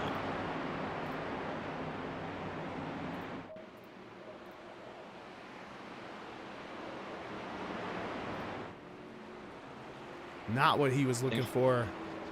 I think it was Brahm that claimed that. You can see the frustration comms. on his face. We'll go back and take a look at that one. I saw him in the wall, but I didn't see how it got started. We're going to watch Sahadak first. So Brahm gets into the outside wall there. Oh, it's actually Sahadak Oh, is that? that gets loose and then has to overcorrect into Brahm, into the outside wall.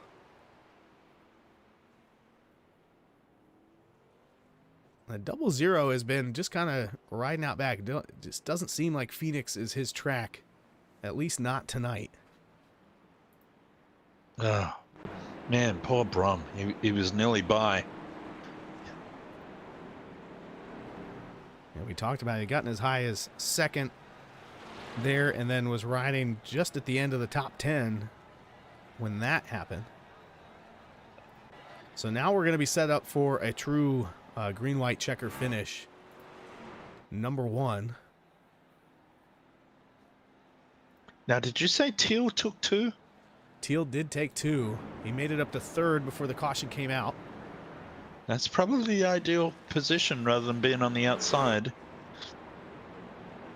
At least gives you the option to drop low on the dog leg.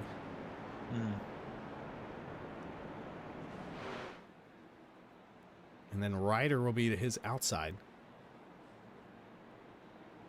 Leader. Ryder's been quick all night as well. I think Ryder has, by my calculations, Ryder has the top 5 quickest laps here tonight. Let's check on that. I've got Oh, sorry, it's Spencer Teal. Yeah, So, Teal. my I mean, bad. it's all these guys up front. So Teal, Borer, Griffin, Savran, and Boyd. Yep. They're all in the top 6 right now. I Lights believe. off on the pace Or car? Boyd's back in 8th, but he's been fast all day.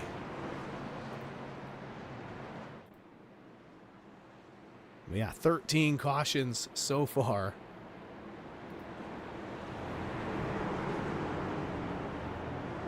How many did that ARCA race have last night? 16? You know, it seems Yeah, like a lot, but something we like are that. coming here. We are going to make the under. Hopefully, I don't jinx us right here. Yeah. This is going to be an interesting start. Just 2 laps. If caution comes out on the first one, we'll re-rack them and do it again. But if the caution comes out on the last lap or not at all, they're just going to race back to the finish on lap 151 here at Phoenix. Race control asking them to get a little tighter. There they go. Borer with a great start. Teal with a great start down low. He's already past Griffin. He's going to clear him into turn 1. Does Teal have anything for Borer?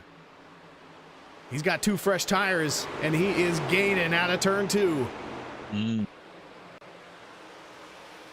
3 wide, back around 8th place.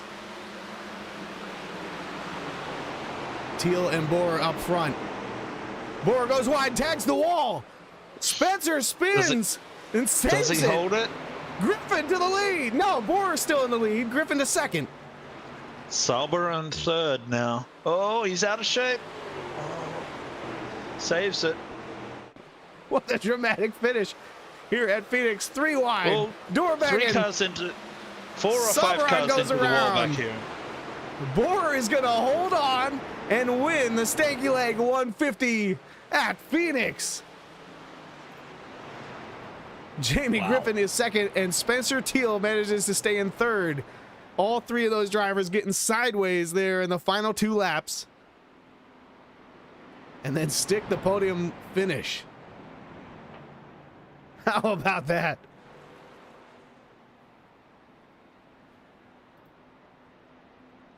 Wow, what a finish. Great job, Bryce. It really was. Overcame some adversity. I mean, he still led 93 laps of 151. Not bad at all. Both Borer and Teal, rookies this season in the GEC Truck Series, sponsored by Collateral Damage Sports Network. As we watch Bryce burn it down here after picking up the win, race 2 of season 8.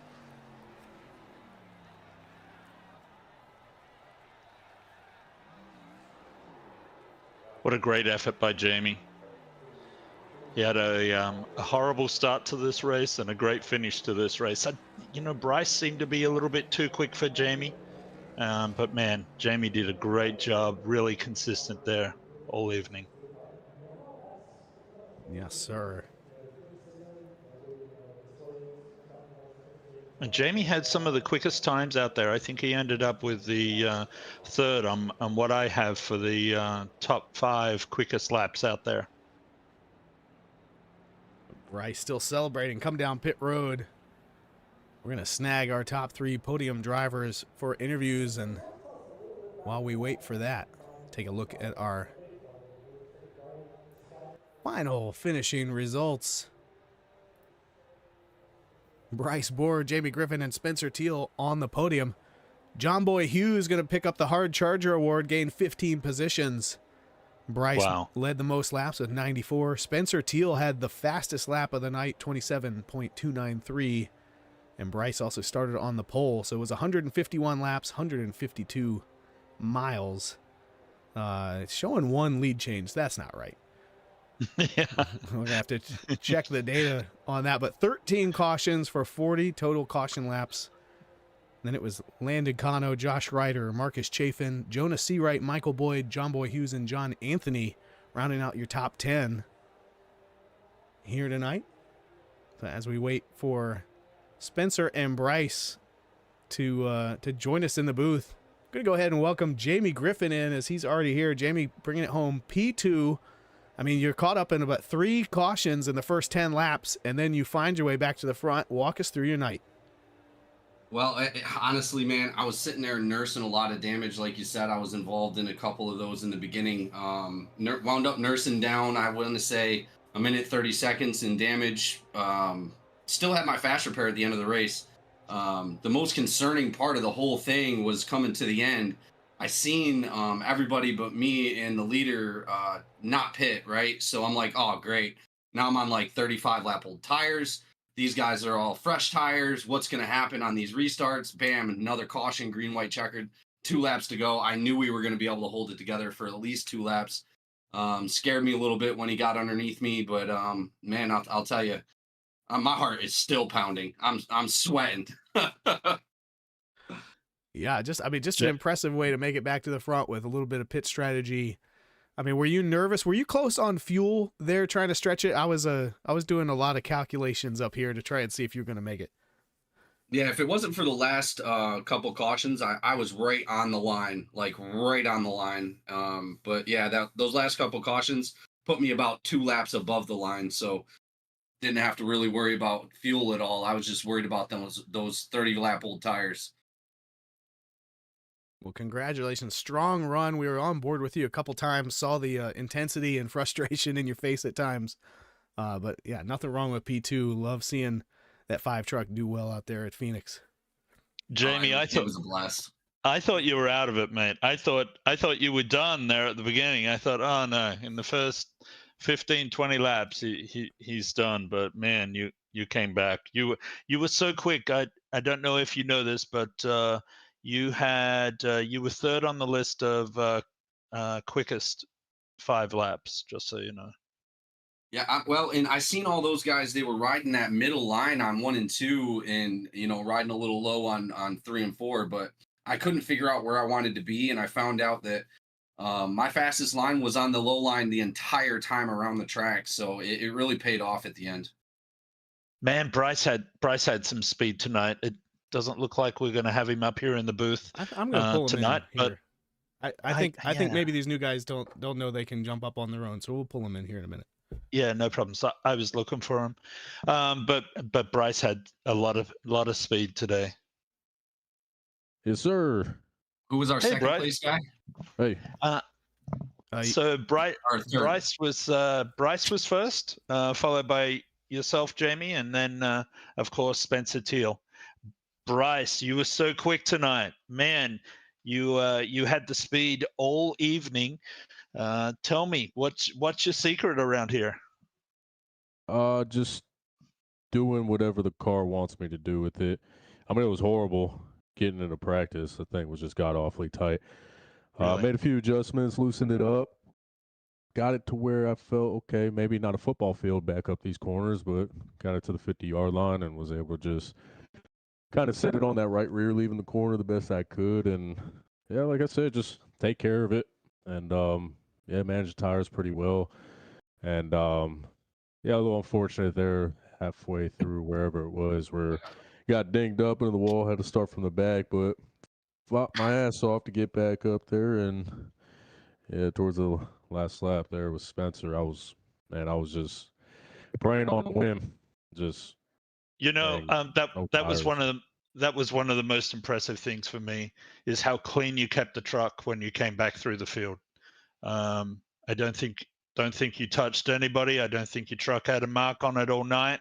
And man, Spencer and you were really close there for a while, and it also took you a little while to get past Jamie. So it was great racing there at the front. Fantastic racing. Yeah, I had a good time there. Yeah, congratulations, Bryce. Great you. work. We spoke to Jamie, of course, just a little bit ago, but Spencer, what a great effort from you here tonight. Once again, you and Bryce are both rookies.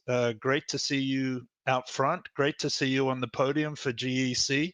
I don't know if you know this, but you had the quickest lap of the evening. And you also had the 5 quickest laps. Tell me, what was your secret around here tonight?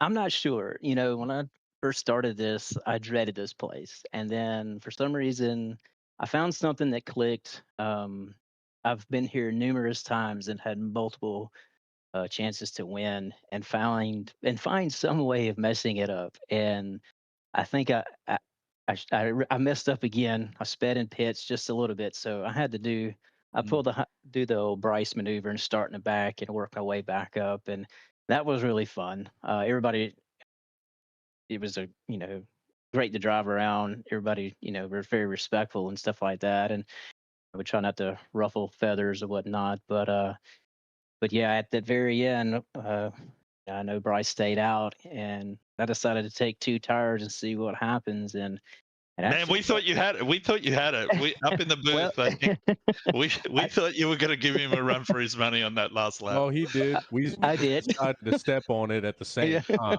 I said, Yep. man, I'm stepping on it. And then he said, oh, shit, me too. I said, cool. Yeah, Yeah. I was very lucky not to hit the inside wall, and I was just glad to get back up to where I was. So Yeah, I thought Jamie was going to come through for the win there again there, but yeah, look, great effort here this evening. Is there anyone you want to thank here tonight? And then Bryce, I'm going to ask you the same question as well. Sure. just pretty much my teammates here at ALR, and pretty much my family that watches. I know my mom's watching and whatnot. Say hello to her and whoever else, and just appreciate the league for letting us come in here and have a little fun. And appreciate you for doing the broadcast and everything like that. And like I said, congratulations to my team, especially Bryce. And we'll look forward to the next one, and we'll go on from there. But thank y'all, guys. Okay, sounds good. Bryce, who have you got to thank before we finish up with some words from Jamie? Yeah, I want to thank my cat for being so patient with me there. He's just meowing and clawing at the door, but he's in here now. We're settling.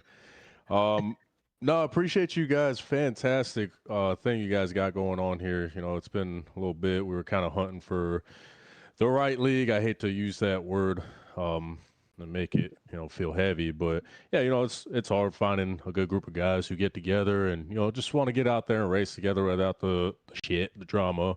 And so far it's been cool. We're all new. This is the second race just outside of a super speedway, so we got to learn how to run with each other. So that's okay with the cautions. I'm okay with it. Within the last 10 laps, not really that cool with it, but hey, it's okay. I got the win tonight. I won't complain. Appreciate the broadcast. From what I've seen from Daytona, I look back and watch this one. You guys put on a great show, and I'm happy to share this with anybody to watch. Awesome. Thank you very much. I thank my team too. Sorry, I always forget them. It's okay. That's all right. They're a great group of guys.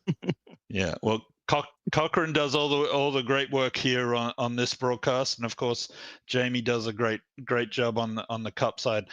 Cochrane, did you have anything else for these guys? No, I just want to say, I mean, this is the epitome of this league that we've been working on to see, a long-time veteran, two-time champ Jamie Griffin throwing it down with two fresh faces and new folks to the community. It's awesome. This is what it's all about. We're happy to have all the new drivers this season, all the old drivers as well, and you guys put on a heck of a show. I just want to remind you guys, since you're new to the league, and anybody else, that we do have a after party in the Discord, so please join us over there and have a beverage of your choice. I'll take a sweet tea. That's all right. We got a couple Canadians that bring their chocolate milk in a bag with them, so shout out to Dusty. In a bag? What's wrong with them Canadians? But yeah, just happy to have you guys. You put on a great race. This was a tremendous show. Phoenix always puts on a good race, especially with that stanky leg, dog leg. So appreciate you guys. It's a horrible racetrack. Throwing it down. Fun racetrack. Yeah. Yeah, appreciate it. Thank you so much. Appreciate you guys. Yeah, good job, guys. All right. With that, we're Hey, gonna. Jamie. Oh, Jamie, do you have anyone to thank for tonight? Yeah, I appreciate it. Yeah, definitely. Big shout out to Walt Sahadik and Laughing Llama Raps for wrapping the trucks up tonight. Stitley Motorsports, got to shout out the team. Obviously, GEC, NASCAR. You guys, without you guys, we really wouldn't be the team we are. And I really appreciate all the hard work from the admins, the moderators, the broadcasters, the race controllers. There's a lot of work that goes into this that a lot of people don't see, and gotta give a huge shout out to you guys. So congratulations on doing a great job on the beginning of season 8, and look forward to seeing everybody next race. Now with that, we're going to take a look at our Lateral Damage Sports Network Truck Series schedule. Next up, going to be Chicagoland Speedway, 125 laps next Tuesday night.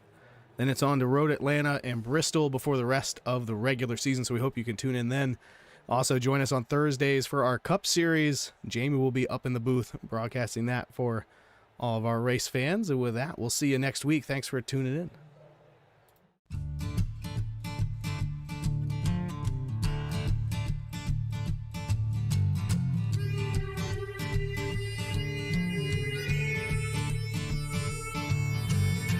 Sun's going down and the rig is on. iRacing is where I belong. Discord's lit and the drivers are here. This is GEC, there's no room for fear.